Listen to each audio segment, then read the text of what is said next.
এই সাবেক কেন্দ্রীয় এই ছাত্র শিবিরের সভাপতি ছিলেন মাসুদ ভাই, কখনো এই অন্যায় বাতিলের সামনে মাথা নত করে নাই। মীর কাসেম আলী ভাই মাথা নত করে নাই, কামরুজ্জামান বাচ্চু ভাই মাথা নত করে নাই, কাদের মোল্লা ভাই মাথা নত করছে না। আমাদের আল্লামা দেলোয়ার হোসেন সাইদি সাহেবকে জুডিশিয়াল ক্লিনিং করছে, মেডিকেলের মাধ্যমে তাকে হত্যা করা হয়েছে, মাথা নত করছে না। তাদেরকে অহরহ অফার দেওয়া হয়েছে যে তোমরা শুধু ইসলামী এই আন্দোলন ছাড়ো, আমাদের দল করা লাগবে না, আমাদের দলের পাশে চুপ করে থাকো, তোমাদের যা লাগবে সব দেওয়া হবে।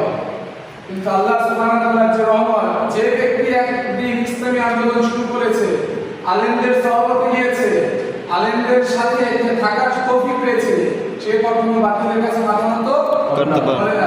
ইনশাআল্লাহ আমরাও করবো না। ইনশাআল্লাহ যত ঝড় আসুক আমরা বাতিলের সামনে মাথা নত করবো না। আমাদের ঘোষণা আছে, আমাদের সব ইসলামিক দলগুলো, ইসলামী ছাত্র যত দল আছে